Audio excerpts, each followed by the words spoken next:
Saba ya vipindi vya kukujuza, kukuelimisha na kukuburudisha. Miaka 7 ya makala murwa ya kijamii, kisiasa na kiuchumi. Miaka 7 ya mazungumzo yaliyowashirikisha wataalamu na wahusika wakuu yaliyolenga kuzua mambo na kutoa suluhisho. Miaka 7 ya maongezi huru yenye uhakika. Naam. Mbona mwaka wa 8 usiwe tofauti zaidi? Hapa Radio Salam tunakuahidi mengi zaidi. Uhakika na jitihada, tutazidi kwa mwanga wako kusifika na kuaminika.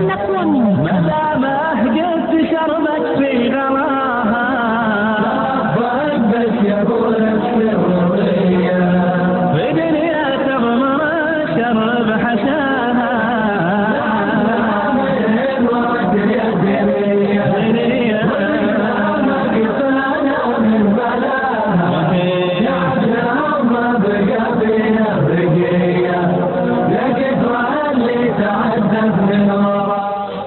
Assalamu alaikum warahmatullahi wabarakatuh. Msikilizaji wa Radio Salam, bila shaka ni fursa ya kuweza tena kujumuika nawe katika usiku wa leo. Kama kawaida ni usiku wa kipindi ama barnamij ya kongamano la mashayikh, barnamij ambayo kwa hisani kwa niaba ya baraza la maimamu wakishirikiana na majlis iftah tunapata kuweza kupata fursa ya kuweza kupata mashayikh wetu mbalimbali hapa mjini na wakando katika kuweza kuja kutueleza mengi ambayo ni katika mafungamano muhimu na dini tukufu hii ya Kiislamu, kuweza kujua na kuweza kufahamu vipi kama sisi kama Waislamu tunaweza kuweza kupata mabadiliko ambayo yatakuwa ni muhimu katika kutuelekeza sisi pale palipolengwa na mafunzo ya dini yetu hii, kutuelekeza na kuishi kama waja wema katika ardhi na kuweza kupata maisha mema ya baada ya uhai wetu. Jina langu ni Ibrahim Mahmud na usiku wa leo nimebahatika kuwa naye Sheikh Abud Muhammad ambaye ni imam Masjid Jundan, bila shaka anafahamika na wengi.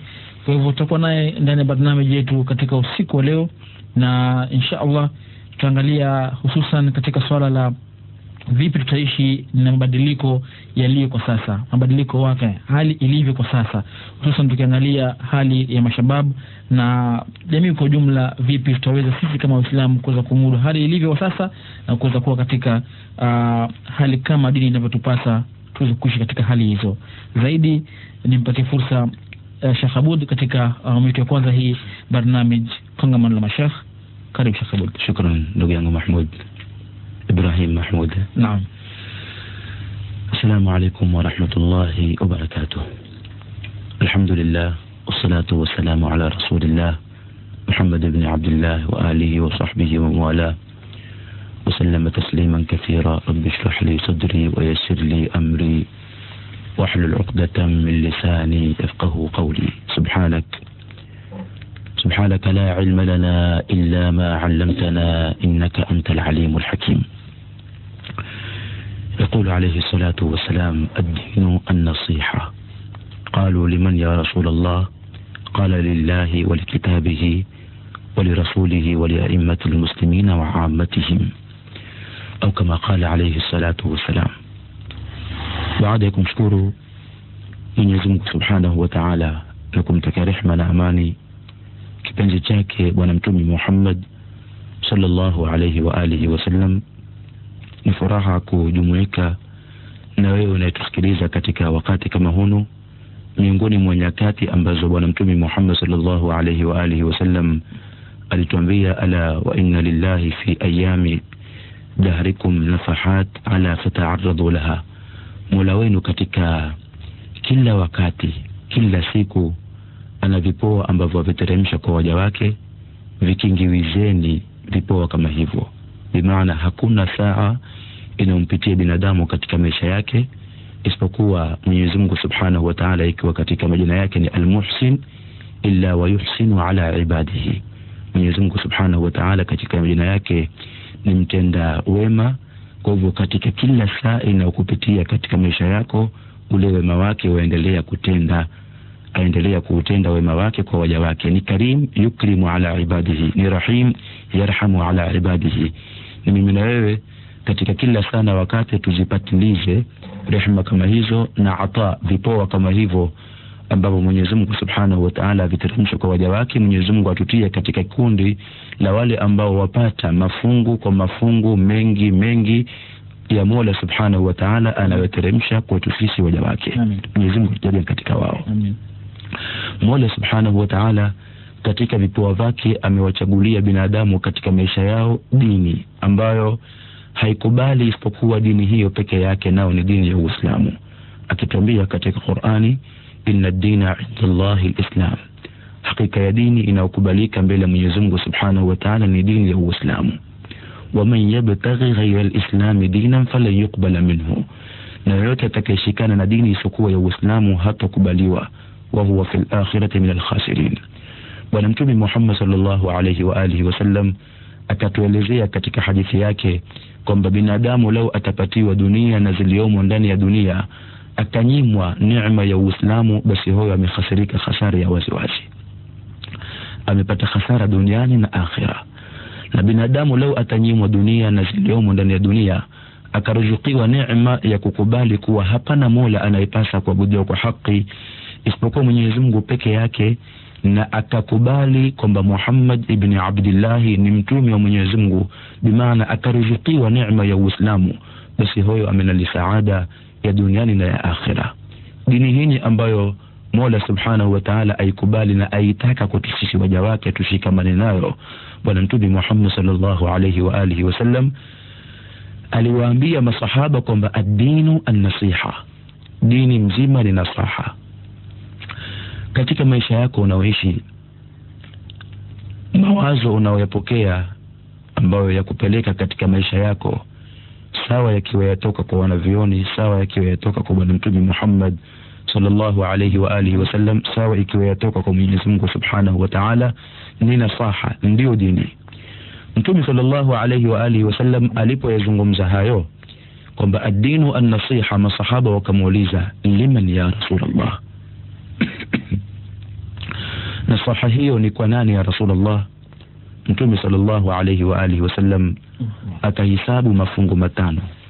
Fungu la kwanza akahisabu akisema lillahi, nasaha ya kwanza ni kwa ajili ya Mwenyezi Mungu Subhanahu wa Ta'ala.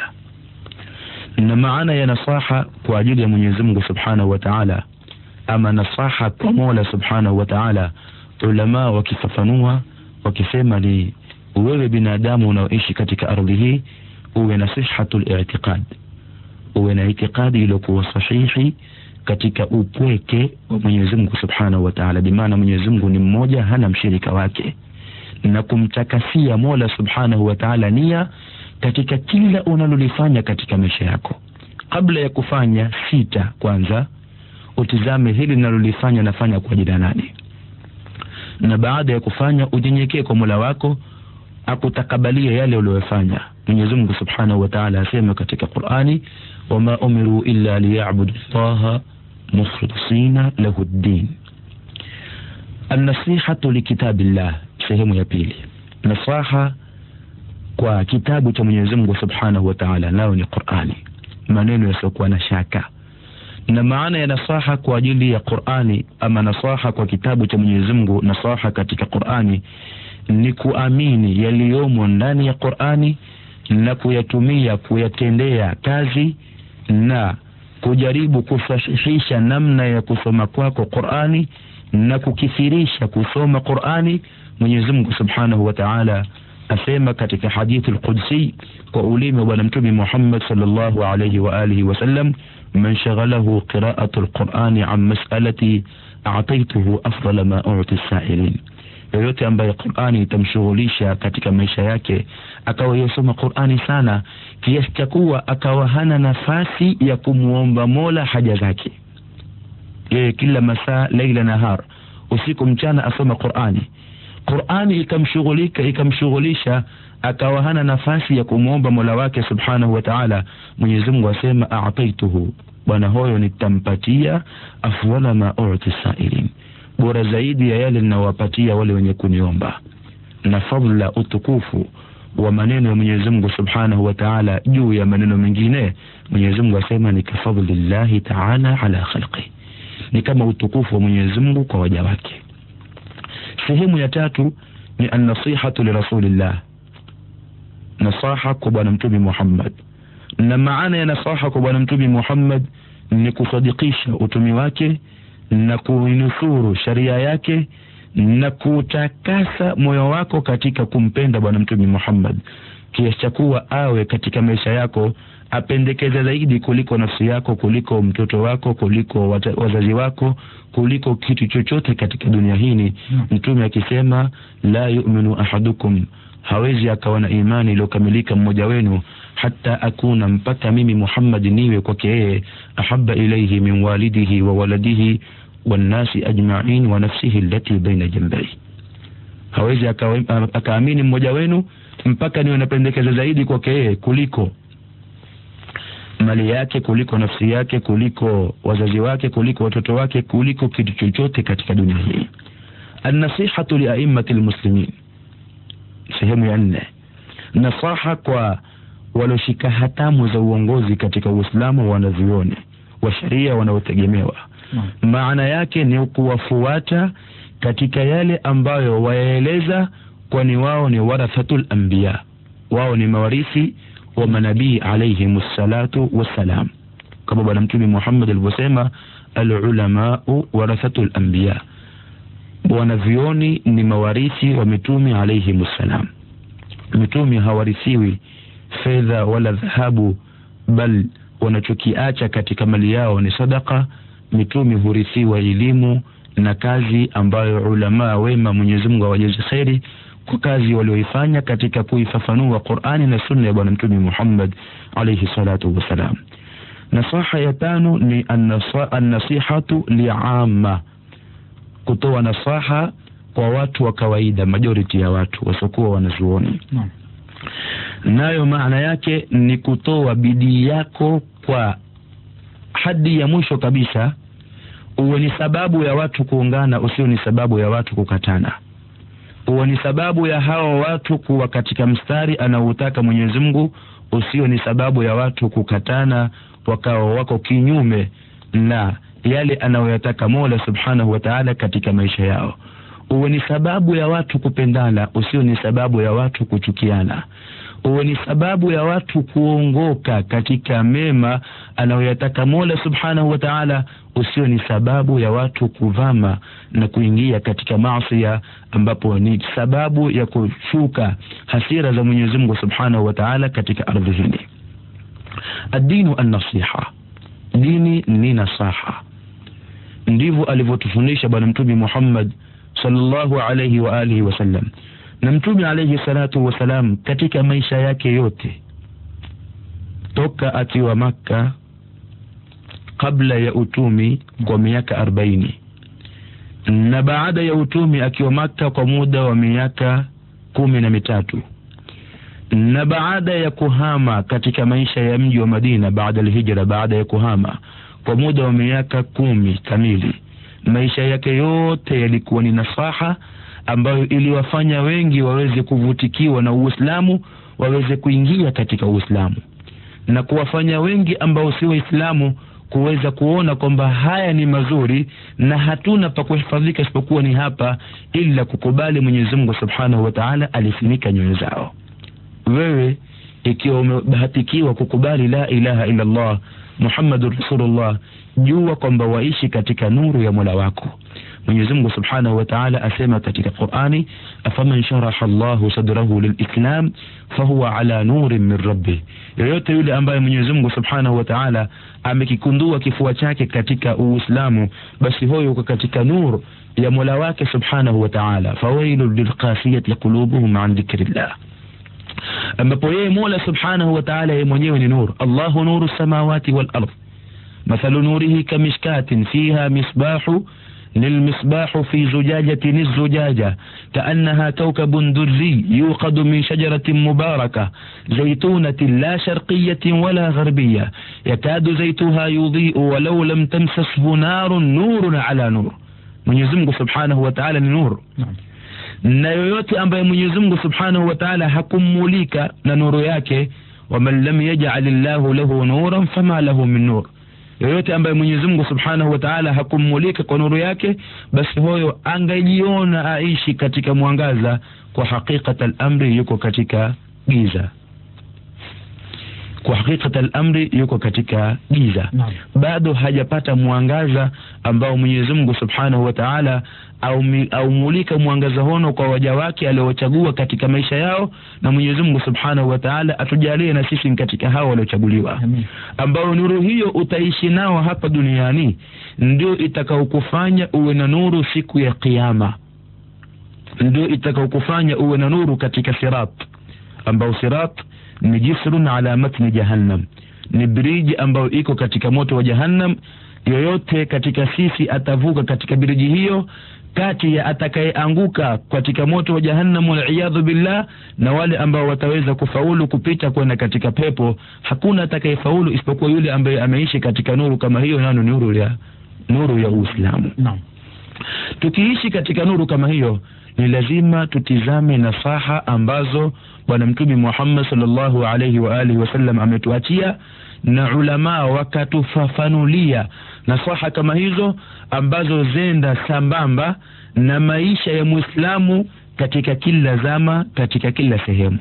Uislamu sharia ambayo imekamilika ina shumulia, na maana ya shumulia ni maana kwamba ni salihun fi kulli zamanin wa makan. Uislamu uenda sambamba na kila wakati na kila zama. Je, Uislamu watufundisha vipi maa mutaghayyirati alhaya, mabadiliko ya wakati? Mfano wa wakati kama huno ambao sisi tuishi ndani yake, Uislamu watufundisha tuishi namna gani? Wewe kama mzee wa Kiislamu, hasa nikilenga wewe barobaro wa Kiislamu, shababu wa Kiislamu, barobaro wa Kiislamu, katika wakati kama huno Uislamu wakutaka uishi namna gani? Utachukua mwangaza gani kutoka katika Uislamu kuishi na mabadiliko ya wakati huno ambao tuishi ndani yake? Na si wakati huno peke yake, bali ni kila wakati. Na si sehemu hii peke yake, bali ni kila sehemu. Nafikiri hayo inshallah taala tutayapata baada ya pumziko fupi bila shaka. Shukrani sana Sheikh Aboud kwa sehemu ya kwanza ya kuweza kutufungulia na kuweza kuweka wazi miongoni mwa neema kubwa ni neema ya Uislamu, na tunapaswa kuwa na kuweza kushukuria kila wakati kwa kuweza kubahatika kuwa miongoni mwa Waislamu. Pumziko fupi, na tutakaporudi tuanze kuingia katika roho ya mazungumzo ndani ya barnamiji Kongamano la Mashekhe usiku wa leo. Usende mbali msikilizaji. Miaka 7 ya vipindi vya kukujuza, kukuelimisha na kukuburudisha.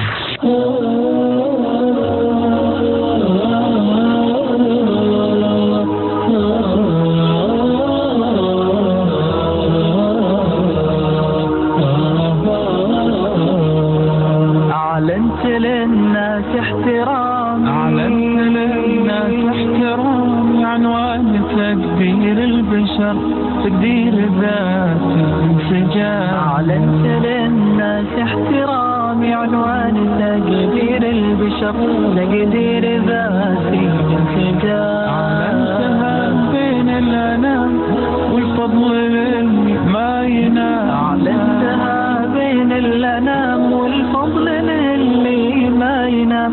ربي أعطى عز وجل واللي يقدر مما يطاق، ربي أعطى عز وجل واللي يقدر.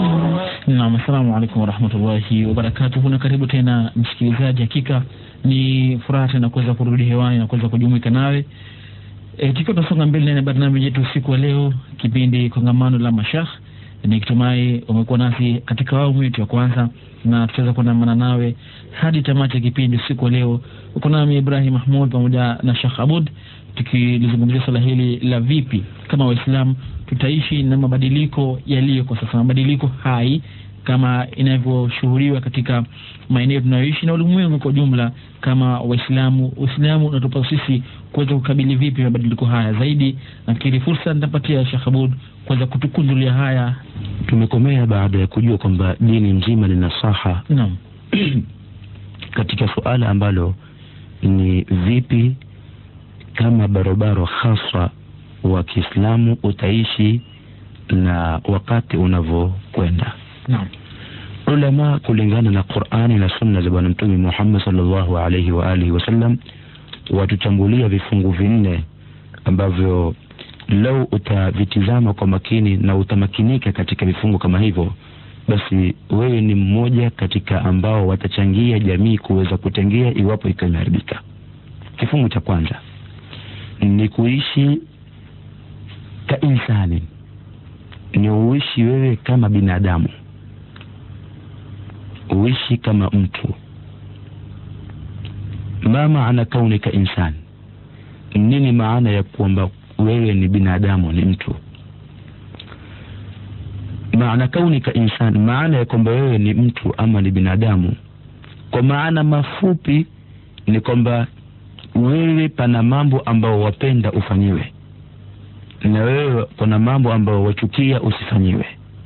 Kwa kipimo kama hiko, na insani yoyote, mtu yoyote, binadamu yoyote kadhalika hapendi kufanyiwa yale ambayo wewe hupendi kufanyiwa. Kadhalika binadamu mwingine, mtu mwingine apenda kufanyiwa yale ambayo wewe wapenda kufanyiwa. Na haya ni mafundisho ya Bwana Mtume Muhammad sallallahu alayhi wa alihi wasallam alipotuambia kwa hadithi maarufu kwa wengi katika sisi. Mtume aliposema ahibba linnasi, Mtume hakusema ahibba limu'minin wala ahibba limuslimin, mpendelee muislamu mwenzako wala mpendelee mu'min mwenzako. Mtume alisema ahibba linnas. Naam. Ikiwa tuielewa lugha ya sharia, pana lugha ya ayuha nas katika Qur'ani, pana na lugha ya ayuha alladhina amanu. Naam. Enyi watu na enyi mlioamini. Naam. Ikija lugha ya enyi watu, ikija lugha ya annas, ni lugha ambayo imekusanya almuslimu wa ghairu almuslim, muislamu na asiyekuwa muislamu, as-salihu wa talih, mwema na muovu. Sasa utakapoishi katika kifungu hiki cha kwanza, wewe barabara wa Kiislamu ukatambua kwamba mimi ni insan, mimi ni binadamu, na ilivyo ikiwa mimi ni binadamu, pana mambo ambayo napenda nifanyiwe, pana na mambo ambayo nachukia nisifanyiwe, basi ujue na mwenzako pia pana mambo yale ambayo kwamba wewe wapenda ufanyiwe, yeye pia apenda afanyiwe. Yale ambayo wewe hapendi, yale ambayo wewe hupendi kufanyiwa, na yeye pia hapendi kufanyiwa. Na ndiyo barabara mmoja alikwenda kwa Bwana Mtume Muhammad sallallahu alayhi wa alihi wasallam, amwambia Rasulullah, idhan li bizina, nipe ruhusa mimi nitaka kufanya matendo ya uzinifu, zina. Mtume sallallahu alayhi wa alihi wasallam akamwambia songea karibu, akamwambia waonaje tendo hilo akafanywa binti yako? Ambia Rasulullah sitakubali. Waonaje tendo hilo akafanywa ukhti yako? Ambia hapo haiwezekani. Waonaje tendo hilo akafanywa mamako? Ambia Rasulullah hapo ndio tutakufa kabisa. Akamwambia si ikiwa wewe hupendi kufanyiwa kwa binti yako wala kwa ukhti yako wala kwa mamako, na kadhalika yule ambaye utafanya naye ima ni binti ya mtu ama ni ukhti yake mtu ama ni mamake mtu. Ikiwa wewe hupendi kutukanwa, basi na watu pia hawapendi kutukanwa. Ishi ka insan, ishi kama kwamba wewe ni mtu. Sehemu ya kwanza. Sehemu ya pili, ishi kama wewe ni mtu. Ukijua kwamba mimi ni insan, utajua kwamba binadamu yoyote, mtu yoyote anayetembea katika ardhi hii, mimi na yeye ni nasaba moja, mimi na yeye ni ndugu moja. Ndugu humfanyia yapi ndugu yake? Si Mtume ndiye alituambia kullukum min adamin wa adamu min turab, nyote mtokana na Adam na Adam mtokana na mchanga. La fadla li arabiyyin ala ajami, hakuna utukufu kwa Mwarabu na asiyekuwa Mwarabu, nyote mtokana na Adam na Adam mtokana na mchanga. Bal miongoni mwa yanayothibitisha upweke wa Mola Subhanahu wa Ta'ala kwamba hana mshirika, na miongoni mwa dalili zinazothibitisha utendakazi uliokamilika wa Mola Subhanahu wa Ta'ala ni kuumba usiku na mchana, wa ikhtilafu alsinatikum wa alwanikum. Mwenyezi Mungu Subhanahu wa Ta'ala atuambia na kule kutofautiana lugha zenu na rangi zenu. Ya ayuha nasu inna khalaqnakum min dhakarin wa untha waja'alnakum shu'uban wa qabaila. Enyi watu, inna khalaqnakum, tumewaumba nyinyi kutokana na mbegu mbili hizi, mume na mke, na tukawajalia makabila tofauti tofauti na rangi tofauti tofauti na mapote tofauti tofauti. Kaifi ya Rabb, ili tufanyaje? Ili takata, ili tupigane? La. Tubaguane? La. Tuoneane? La. Tukatane? La. Mwenyezi Mungu atuambia litaharafu, ili mpate kujuana na kupatikane at-taaluf, kule kushikana na kupendana, mahaba ambayo yatukusanya ka insani, kama sisi ni binadamu. Tasawwar, Mtume sallallahu alayhi wa alihi wasallam alipiga mifano miwili ya mmoja aliadhibiwa, mmoja akaingizwa katika rehema za Mwenyezi Mungu kwa sababu ya viumbe wengine ambao si katika binadamu. Hawara, malaya wa kibani Israeli, aliyekuwa auza mwili wake barabarani, alipokuwa atembea atampata mbwa ama jibwa azunguka katika kisima, jua kali, ishara ya kwamba kiu imembana na hawezi kuyafikia ile maji. Yule mwanamke kumuona ule mbwa katika hali kama ile, akatafuta ndoo ya kuchota maji katika kisima, asipate, akavua kiatu chake, hofu yake, buti yake, akatengeza, akateka maji, akampatia. Hiyo ikawa ni sababu ya kuweza kuingizwa katika rehema za Mwenyezi Mungu na Mwenyezi Mungu kumfutia madhambi yake yote. Na usishangae, Mwenyezi Mungu Subhanahu wa Ta'ala atuambia katika Qur'ani, faulaika yubaddilu Allahu sayiatihim hasanat. Ambaye ataacha kuua, ataacha kuzini, ataacha kumshirikisha Mwenyezi Mungu baada ya kuyafanya hayo madhambi makubwa matatu, kisha akatubia na akayafanya mema yenye kusudihi, Mwenyezi Mungu asema hao ni wale ambao tuwabadilisha makosa yao tukayafanya mema. Vipi Mwenyezi Mungu hubadilisha? La yusalu amma yaf'al. Mwenyezi Mungu haulizwi kwa anachokifanya, wa hum yusalun. Ni mfalme aliyekamilika. Huyu akaingizwa peponi kwa sababu ya kiumbe mwingine ambaye si katika binadamu. Hebu tasawwar, lau hilo angelifanya kwa insani mwenzake, kwa binadamu mwenzake, bila shaka daraja ingelikuwa kubwa zaidi. Mtume atupigia mfano wa mwanamke mwingine ambaye aliadhibiwa kwa sababu ya paka. Udhibat imra'atun fi hirzatin amsakatha, aliadhibiwa kwa sababu ya paka, alimfunga paka yule hatta matat min al-ju', mpaka akafariki kwa sababu ya njaa. La hiya at'amataha, yeye hakumlisha, wala hiya arsalatha litaakula min khashaish al-ard, wala hakumwachilia ili aende akale takataka za ardhi mwenyewe ajitafutie. Paka yule akafariki, yule mwanamke ikawa ni sababu ya kuingizwa katika moto. Hebu tasawwar, leo tendo kama hilo umfanyie insan mwenzako, hatuzungumzi dini, tasawwar tendo hilo umfanyie binadamu mwenzako, pasina shaka ukubwa wake, madhambi yake yatakuwa ni makubwa zaidi. Mtume sallallahu alaihi wa alihi wasallam atuambia, inna Allaha kataba al-ihsana ala kulli shay. Mwenyezi Mungu ameandika watu watende wema katika kila kitu. Fa idha dhabaha ahadukum falyuhidda shafratahu, atakapokuwa ataka kuchinja mmoja wenu basi na atie makali kisu chake. Waliyurish dhabihatahu, na ampumzishe, amsereheshe yule kitindwa chake. Bimaana baada ya kumchinja umwache ataatae, pamoja na kuwa Waswahili wasema kutaataa si dawa ya kufa, lakini ni katika mafundisho ya Bwana Mtume Muhammad. Tasawwar, ihsani hiyo lau utaifanya kwa binadamu mwenzako, basi na shaka daraja ni kubwa zaidi. Chukua mafundisho hayo masahaba walipokwenda kwa Bwana Mtume Muhammad, ya Rasulullah, mwanamke amefariki na alikuwa ni qawama, ni sawama, alikuwa afanya ibada za usiku hachoki, na alikuwa mchana akifunga, isipokuwa ilikuwa kana tuudhi jaraha, isipokuwa ilikuwa kimudhi jirani yake. Mtume asema hiya fi nar, huyo ni wa motoni. Masahaba hawakumfafanulia ni jirani aina gani. Ni sawama, mwanamke afunga mchana, ni qawama, usiku asimama kwa ibada, illa annaha kanat tuudhi jaraha, isipokuwa ilikuwa kimudhi jirani yake. Jirani aina gani ya Rasulullah? Hakuelezewa na masahaba, hakuelezewa jirani mwenye haki tatu ambaye ni Muislamu mwenzako, ni jirani yako, ni ndugu yako. Hakuelezewa ni jirani mwenye haki mbili, ni jirani yako, ni binadamu mwenzako, ni Muislamu mwenzako. Hakuelezewa ni jirani mwenye haki moja, ni jirani mwenzako, si Muislamu, si ndugu yako. Hakuelezewa jirani gani. Mtume asema madamu ilikuwa kimuudhi mwenzake kwa kuwa ni binadamu mwenzake, hiya finnar. Naam. Kwa hivyo nukta ya kwanza, wewe kama barobaro wa Kiislamu, ishi na utasawar katika maisha yako, ana ka insani, mimi kama binadamu natakiwa niishi vipi kama binadamu na binadamu wenzangu. Ukijua kwamba matangamano yako sampuli mbili, ni tangamano lako wewe na Mola wako aliyekuumba, na tangamano lako wewe na binadamu wenzako, namna gani utataamal na Mola wako kwa binadamu wenzako kama hao. Nafikiri tumeelewa nukta ya kwanza. Nukta ya pili ambayo utaondoka nayo ni uishi kaannaka muslimun, uishi kana kwamba wewe ni Muislamu. Na kabla ya kuingia katika nukta hiyo, pengine henda tukajiuliza kwa nini tusitangulize uishi kama Muislamu alafu tufuatishe uishi kama binadamu.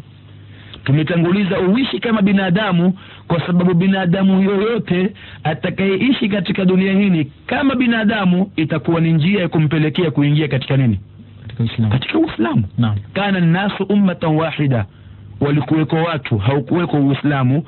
Faba'atha Allahu an-nabiyyin, Mwenyezi Mungu akawatuma mitume alayhimus salam, wakawafundisha binadamu hao anayataka Mola, akawafundisha binadamu hao maana ya kwamba wao ni binadamu nini, walioelewa ubinadamu, wakatasawaru binadamu wao, wakaulingamanisha na Uislamu, wakaona hakuna dini ambayo inaenda sambamba na binadamu isipokuwa dini ya Uislamu. Naam.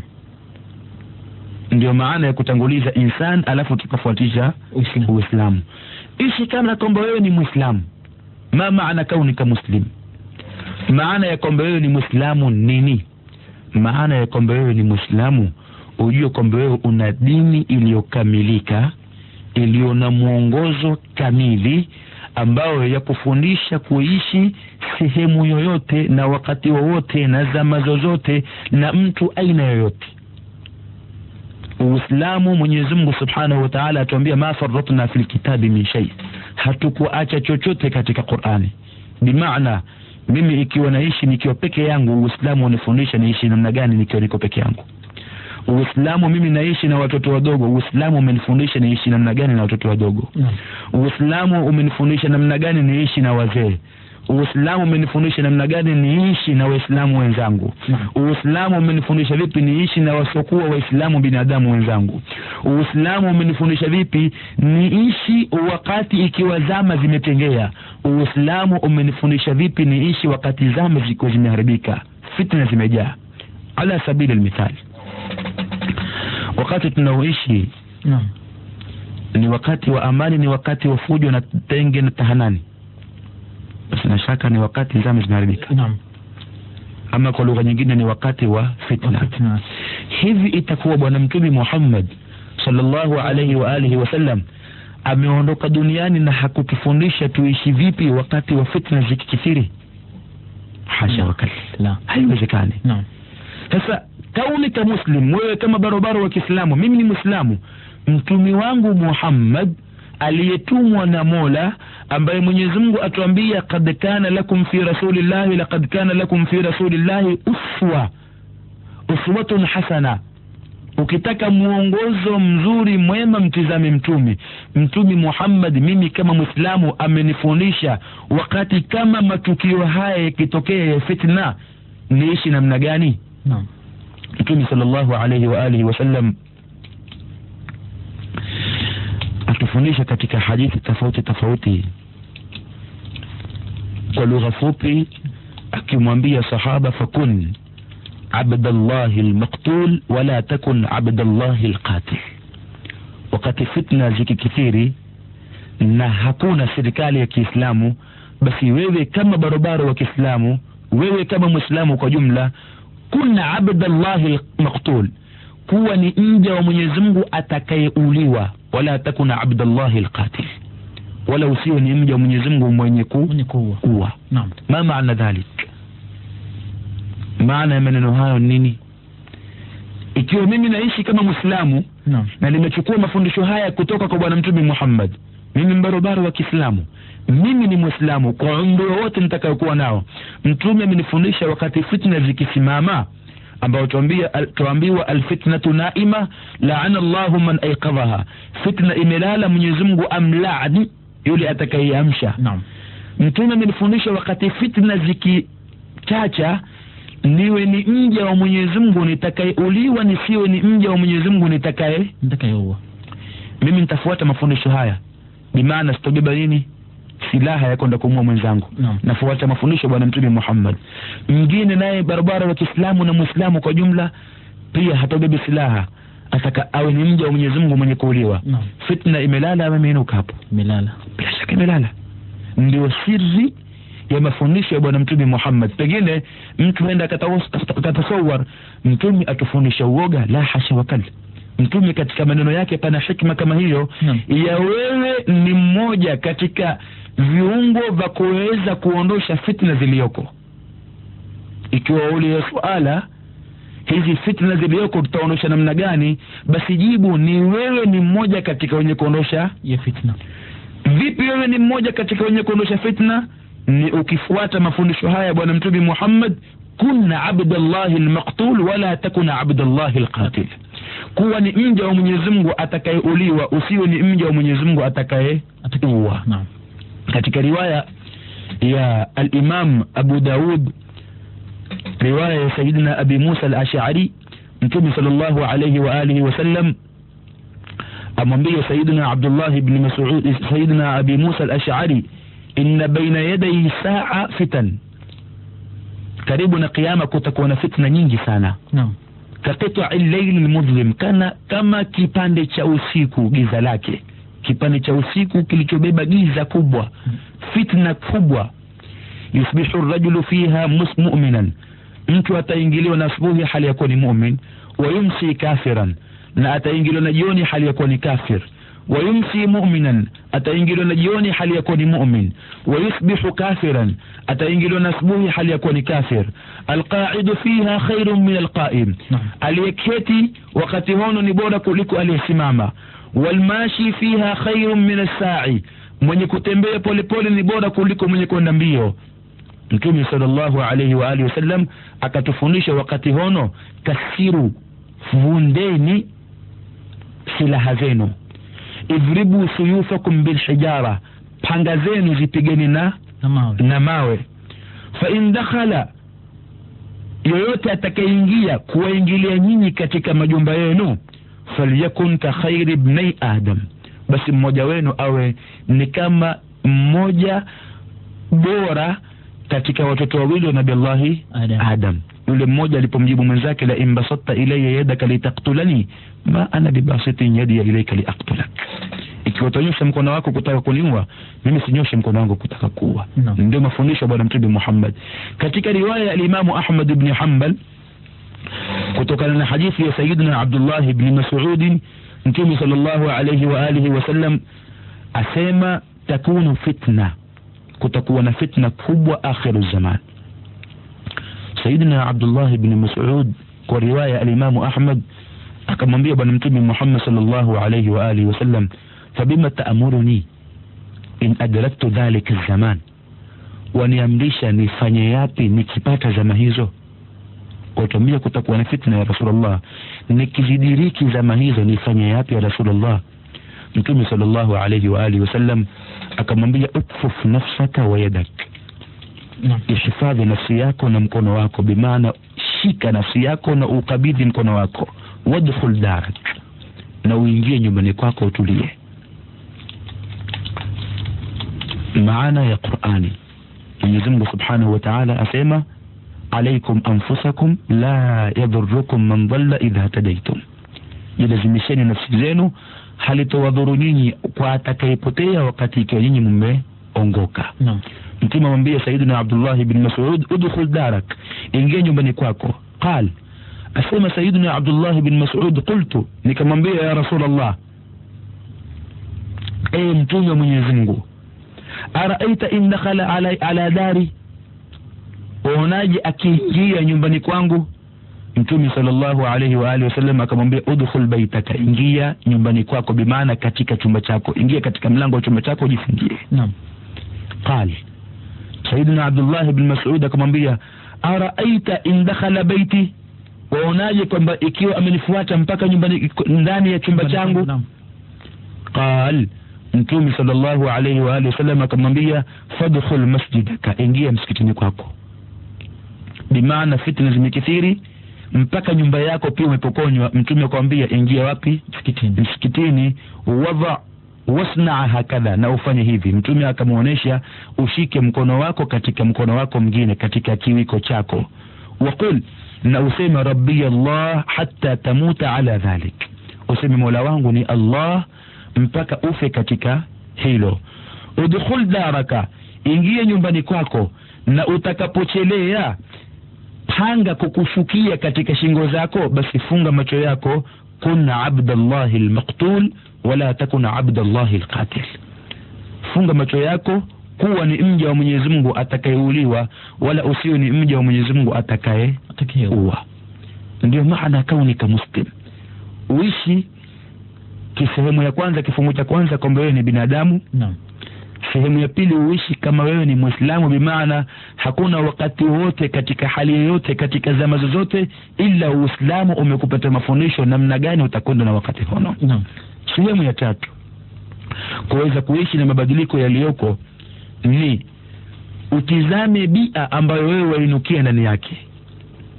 Wewe barabara wa Kiislamu, tizama wainukia wapi? Umezawa katika jamii gani? Waishi katika sehemu gani? Ala sabili almithal, kituo cha Radio Salam iko wapi? Mombasa ni pwani na sahil. Naam. Kwa barabara wa Kiislamu ulioko Mombasa na ulioko Lamu, ulioko Malindi, utasema wewe ni as-sahili, ni mpwani. Naam. Maana kaunika sahili, maana ya kwamba wewe ni mpwani nini?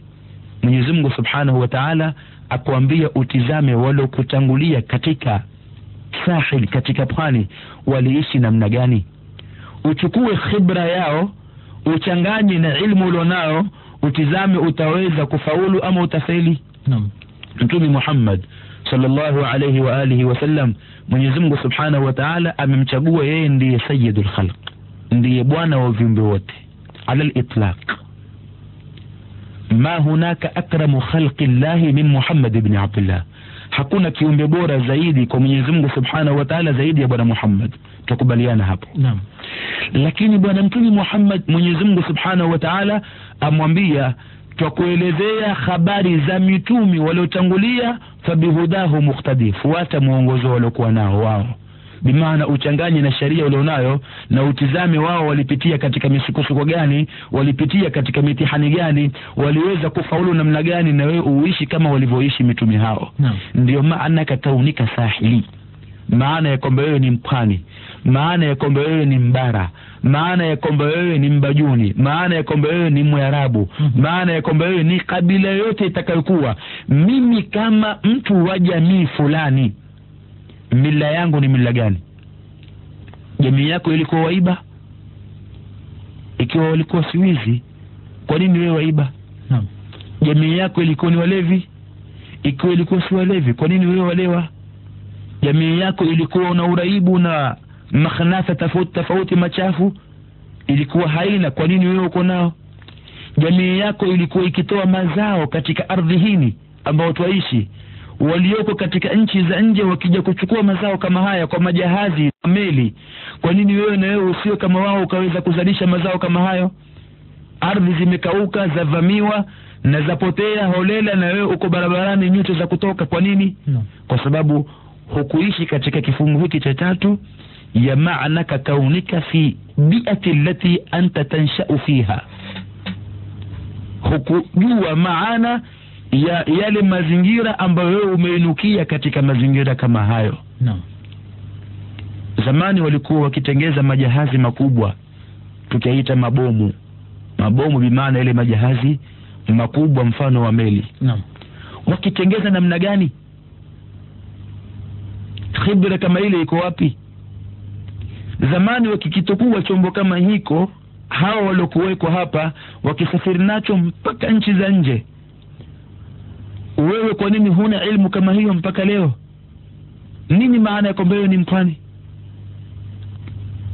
unaipigana naye wewe wataka kumuonesha kwamba mimi ni Muislamu na Uislamu wa uwa, la hasha wakali. Unaipigana naye bimaana malengo yako wataka awe nani? Au Muislamu. Naam. Waliotangulia waliwasilimisha watu ama hawakuwasilimisha? Walitumia uslubu gani kuweza kuwasilimisha? Waliotangulia waliishi na wasiokuwa Waislamu, waliweza kuishi vipi na sehemu za ibada zao zikahifadhika? Waliokutangulia waliishi vipi na mutaghayiratul haya, mabadiliko ya wakati ambao yalikuwa na mabadiliko tofauti, waliishi namna gani? Maanaka kaunika fi bi'ati allati anta tansha'u fiha, maana ya kwamba wewe uko katika ile bi'a, environment ambayo wewe wainukia ndani yake. Pana walokutangulia walikuwa na tarehe gani? Isome tarehe yao. Pana wangapi rijal, mijanaume miavuru ya kisawasawa. Wewe wajua kwamba sehemu unaoishi ina tarehe ya Uislamu kabla ya Uislamu kuingia Madina. Kabla ya Uislamu kuingia Madina, sehemu unaoishi ina tarehe ya Uislamu kabla ya Uislamu kuingia Madina. Bimaana Mtume Muhammad yuko Makka kabla al-hijra, Uislamu umefika sehemu unaoishi. Katika hijra ya masahaba kuhama kwenda Habasha, wakapitia Eritrea, na Eritrea waliweza kufanya da'wa kabla ya kuingia Habasha, na ni sehemu katika Afrika. Ikafika katika sahili sharqi Afrika Uislamu kabla ya kuingia katika mji wa Madina. Wajua sehemu unaoishi ilikuwa watu wakielekea kibla cha kwanza katika Uislamu Baitul Maqdis kabla ya kuelekezwa bwana Mtume Muhammad al-Kaaba. maana kaunika sahili, mbarobaro wa Kiislamu umenukia. Tizama, baada ya kifungu cha kwanza, mimi niishi, natakiwa niishi kama binadamu. Mimi natakiwa niishi kama Muislamu. Mimi ni mpwani. Wapwani walikuwa namna gani? Walifeli, walifaulu? Ikiwa walifaulu, tizama na wewe hiyo miondoko ambayo ulionayo, umeweza kufaulu ama umefeli?